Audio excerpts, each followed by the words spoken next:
Welcome to Trading Lounge and the S&P 500 for the 10th of July, and studying on the weekly chart here and just looking at the bigger picture in terms of wave 3 here, then an A wave here, then a B wave up here and a C wave down here for wave 4, and this is an expanded flat correction. Wave B takes out the top of wave 3 and wave C takes out the bottom of wave C here.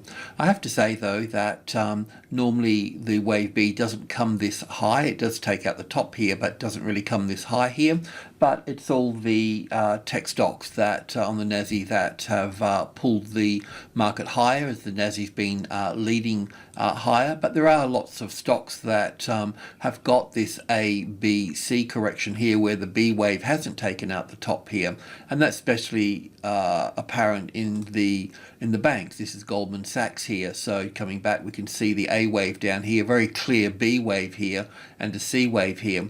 It's not to say that this, and as a wave 4 here, wave 4 low here is an A and a B and a C. This could actually get much more complicated here. All of this here as an A and a B and a C could just be the A wave here, and then we go into a B wave over here and a C wave, or a triangle, or so on. So they can get more complicated. But just to point out that this move up through here was basically pulled up by the tech stocks and not the banks, because it's normally the banks that have the recovery out of a recession, but it's the tech stocks that are doing that. That said though, what we've been doing is looking at the move up through here. We know that in some stocks, especially the NASI stocks, we've made new highs above here, so we're pretty confident that we are looking at an impulse wave up here. Now this impulse wave can be counted as wave 1 here, and then coming back for wave 2 here, and then going up for wave 3 here. There's also a different way to count this particular move up through here as well, here where wave 1 is still not completed and needs to be over here as well. So this would be a wave 4 correction here and moving up. So there's different ways to count it, but the main point is, well, the takeaway is that we are looking probably at a impulse wave here, because Nasdaq stocks have taken the high out here and they've still got a long way to travel as well. So let's go into the daily chart here, and this is one way to count the move to the upside in terms of 1 and 2 and 3 and 4 here, and then up for 5 for wave 1 here. The A wave here, and this move down through here, we're looking at that as 5 waves, then an A and a B and a C wave here for wave B, and then we're still looking for this C wave to come down through here. It can pull all the way down through here, but because it's traveled so high from the low to the high back up here, then it's showing a sign of strength and once again being pulled up by the NASI, and that means that it may not come back as far as we would think it would be, coming back into this section here, the 50-60 1.8% retracement level. So there's normally a correlation between wave A and wave C in terms of equality, or a 1.618 ratio. So we'll see how that goes. The other alternative count, as I mentioned, we can look at all of this correction here as a wave 4. Now the wave 4 here could be on this low here, because on the cash market we can count this down as an A wave and a B wave and a C wave here for wave 4. And if that's the case, then we would need to look at this as wave 1 coming up here and back for wave 2 and then pushing higher. So what we've been doing is tracking 5 waves up into this section here. So we know that, well, in a nutshell, we'll just keep it simple, at 3200, if that becomes the support, then we would need to be long by that at that stage, and that's what we'll be looking at also today. So we have to look at both counts. We have to look at the bullish count and we have to look at the bearish count in this instance here. So in this, with wave B sitting here, we can look at it on the intraday chart like this here. So let me just get this into perspective. So 5 waves here for the A wave here, then the A wave here, then an A and a B, and then 1 and 2 and 3 and 4 and 5 here for the C wave. Now I know that this high is above here, but on the cash market this is the high here. On the futures market this is the high here. So yeah, and then we've been looking at 5 waves moving up into this space here. It's been a little bit tricky in this area through here. It's a bit clearer on the cash market though. The lift off the bottom on the SP SPX and the SPY, but the futures, September futures, have given us a bit of an overlap there, which makes the count a little bit tricky. But as you can see here, we've got quite a big correction now compared to the previous correction here. So we can count this down here. We'll look at this as 1, 2, 3, 4, 5 in here, and then looking at all of this is the correction here. So we could look at it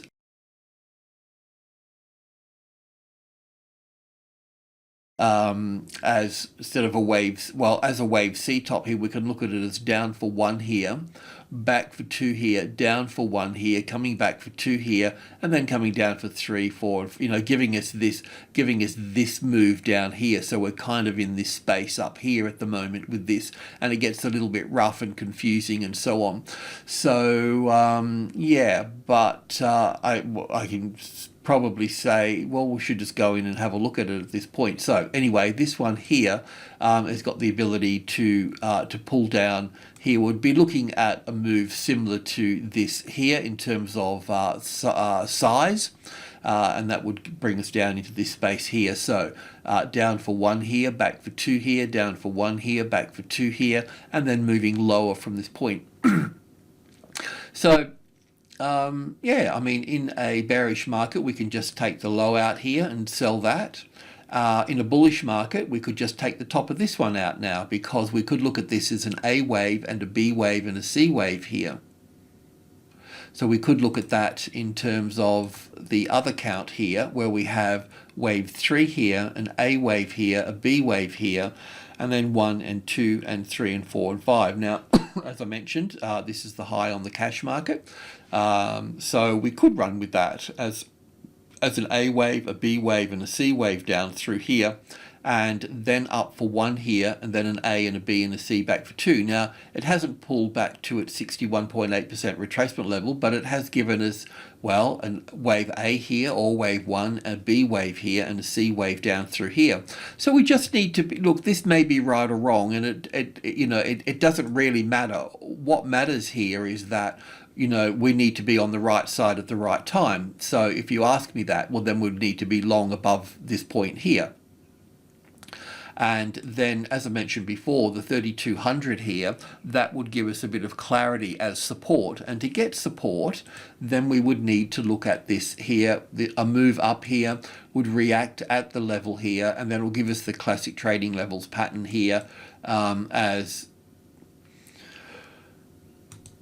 something like this here anyway. We need to see some sort of vibration. We need to see it migrate like here. So it's migrated from here being resistance to support over here, but it never took that high out here or this high out here to give us a long trade here. So it stayed under that. So that would be the same here as well. We'd take the top out here. We can go to the second one here.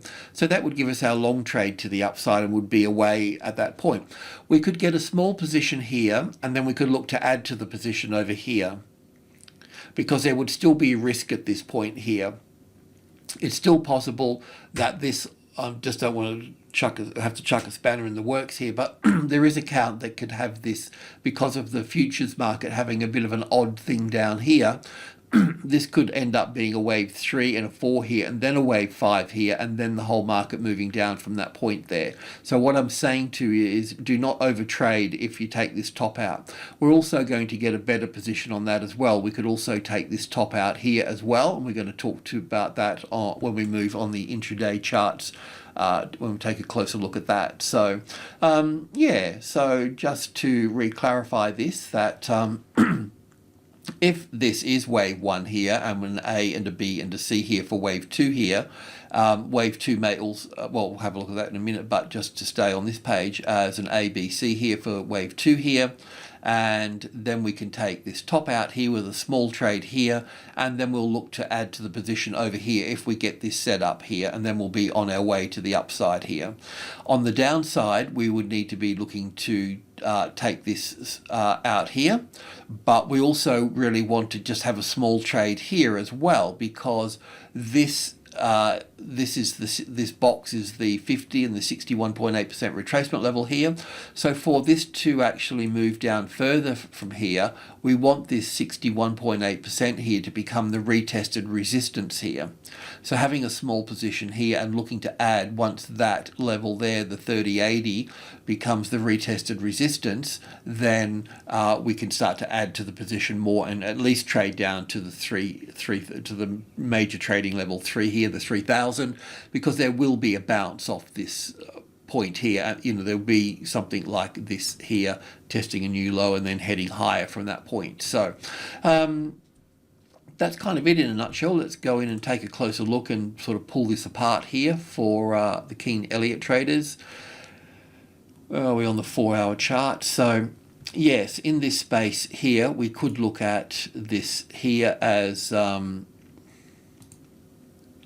just copy this here as wave 1 here and 2 here. We just need to look at both sides. So we all have opinions, and that's great, and we need to work through those opinions and make something of them, that's all. So it's just good that we can be flexible and you know, work both sides when we need to. You know, that's being professional about it. And you know, the market's not emotional, so we shouldn't be emotional either if we're having any chance whatsoever of beating it. You know, so this would be something like this here, just drawing it out for us here, so we've got some sort of perspective on things. So I'm thinking that the bounce would come from a wave 3 here, and it would be an ugly wave 4 bounce here for this, so we can put that in here, and then of course down for wave 5, spiking a little bit lower, trapping the bears at that point, and we'll call that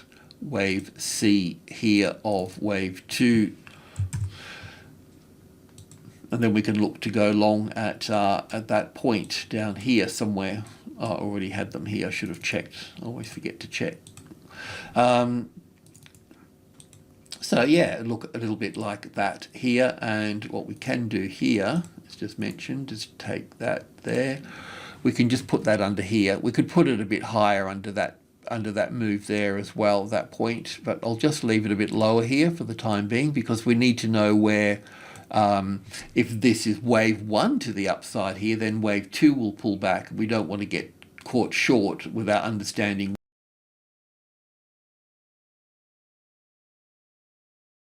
how far that can come back to. But just to draw out this particular picture here, that's what it would look like, and it's quite suitable because we have wave 1 and 2 here, and 3, 4, 5 here for this, and then the A wave, the B wave, and the C wave here. It's a bit interesting here really, because on this market here, the futures market, then this well, on the cash market, this is the low here for this. So anyway, we'll get to have a closer look at that. So that's where that is on that scale there. And on the bullish side of things, I think I've got it here on the 15-minute chart here. We've got the other side of it happening. So we know we can have this up there as wave B, but I'll just put that in the background for a moment. With that wave C there as well, put that in the background. So we're just focusing on the whole move up here being wave 1 here.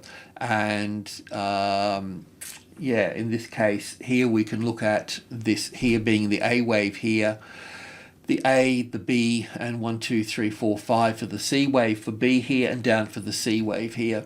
I have to say the C wave here has hit rather sharp, so that kind of rings alarm bells, because I mean, we know that wave 2s are swift, a 5-3-5 structure, a zigzag, and they're normally swift, but there's normally a bit more of an angle on, you know, and this would be normally the A wave coming in here for this, so this makes it look a little bit bearish as such.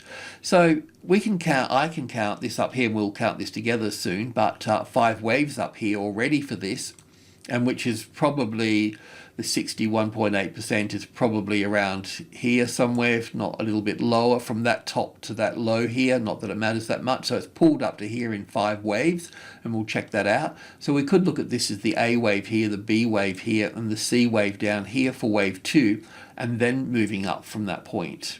All right, and we'll take a closer look at that there as well. So we wouldn't, as I mentioned before, we can go short here, but we wouldn't want to go short on this low here because we can just get trapped here. We could go low on 3130 becoming the retested resistance. So obviously when the market comes down, it's going to bounce off here, and it could even be part of 61.8%. But if it locks under here, you know, like you need the market to come through here and then come back and retest. You don't want to chase the breakout because you'll have to face the retest here. If the retest fails, then you can move in, and that retest will be on 3 waves, so you should be able to put a bit of an angle through there and get out from that at that point, get in from that point. And then you can also add at the 20 here and the 10, and then under once the 31 becomes the resistance, you can also lock under that as well. So you could build positions through here in this space as that becomes, each one of these become the resistance at that point. Now you need to also know too that from that trend up, coming up through here to wave 1, this, as I mentioned before, the 3080 here is really the resistance area here. So this is also brings us into group 2 here, subgroup 2. So 100 is a minor level, so 100 and 200 are minor levels. And then we got the Fibonacci numbers 1, 2, 3, 5, and 8 here. So the same as here as well. So with the 8 here, we also bring in 72 and 65 to make up group 2 there. And we normally use 72. If 72 becomes the resistance, then we know that group 2 here has got hold of this and will you know, send it lower at this point. And the other interesting point here that's good to know is that when you're talking about 3100 here, or the 100, you use group 1 above here and group 2 below here. That's the swing range for any correction working that number. So if group 2 becomes the resistance, then it's leaving that number. If you're going long up here and the 30 becomes the support, then the market is also leaving this number to the upside. So it's really important to understand this. It's very helpful. It's very practical. Okay, so we're just going to go into the tick chart now and have a little bit of a squizzy at this. So let me just get in a bit more data here. This is 100 ticks, just to let you know. So we can work this here as 1 and 2 and 3 and 4 and 5 here for wave 1 or wave A here, right? And then we've got this ABC pattern here for the A wave and the B wave here. The thing about this though, on the cash market, it's made a very clear low below here. So that brings in a few warning signals, but in this case here, the A, the B, and then 1, 2, 3, 4, and 5 here for wave B. So we've got an A wave, a B wave, and a C wave here for wave B, or wave 2, and that's the tricky thing. And I was just thinking I might just, when I do the next stock video, I might just talk about this. We've got the same situation happening in bigger pictures within stocks, where it could be 2 counts, and you know what the hell to do about that. At what point can we move? So here we can see from the top here, we can see 1, 2, 3, 4, 5 for this little wave 1 here for this one, and then little 1, 2, 3, 4, 5 for 1 and 2 here, and a nice third wave coming into play here, fourth, and a 5th wave here for the 3rd, the 4th, and the 5th here. So we've got 5 waves down here. The 61.8% is here. So this is where the market can fail from here, but in terms of fading here, I'm looking at this here as 1 and 2 and 3, ABC for 4 and up for 5 here for 1 and 2. So that's locked in nicely. 1 and 2 here, 1, 2, 3, 4, 5 here for wave 3 here, and then 5 waves up here for wave 3, ABC for wave 4, and then up for wave 5 here. So to me, that's a pretty clear 5 wave structure. This also just appears to be 5 waves here. So I'm assuming this is the A wave with a, I haven't pulled this apart on a tick chart, but B wave, and then a C wave down here for this. So in a nutshell here, this is a good case for being wave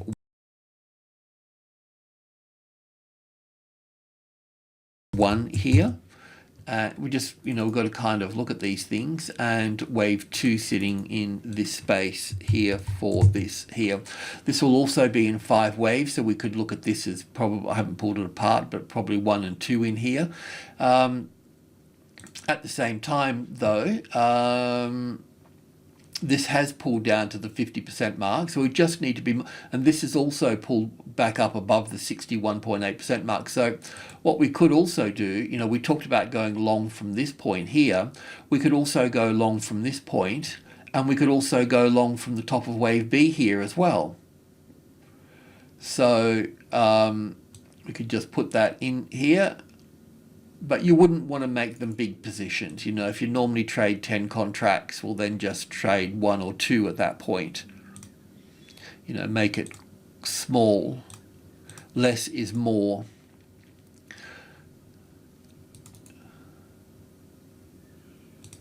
And on this one here, and then look with this top here, just basically this is group 2 here. So really what you want to do is you want to be adding on top of 72 here once that becomes the support.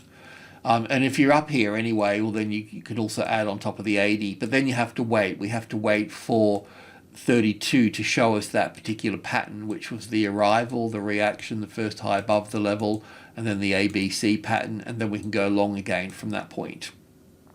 Okay. Yeah, so that's that. And also, if we have to count this up here as corrective, I'm not sure how one would do that, but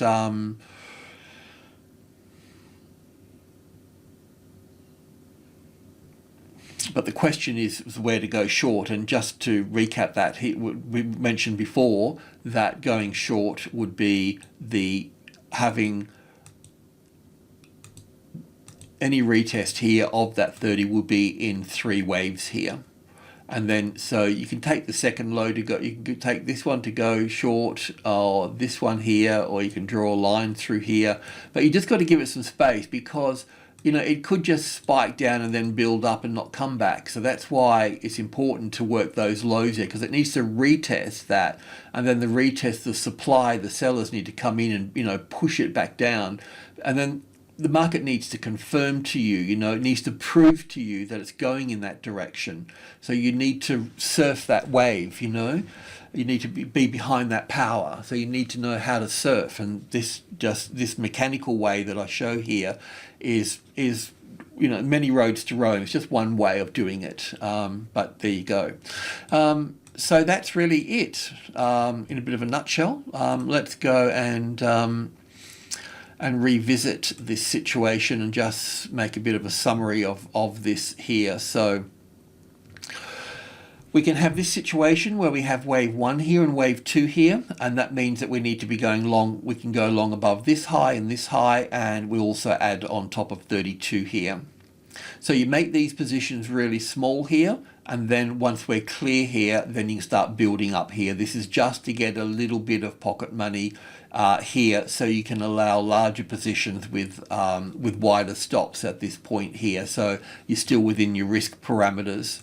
If you don't have a money management system, then for trading contracts, well then email me and I'll send you some information about how to build contracts and so on, how to reduce and increase contracts in proper mathematical sequence. So this is to the upside, taking these highs out here, and to the downside is looking at these lows here for that. And as mentioned, can we go to the hourly chart for this?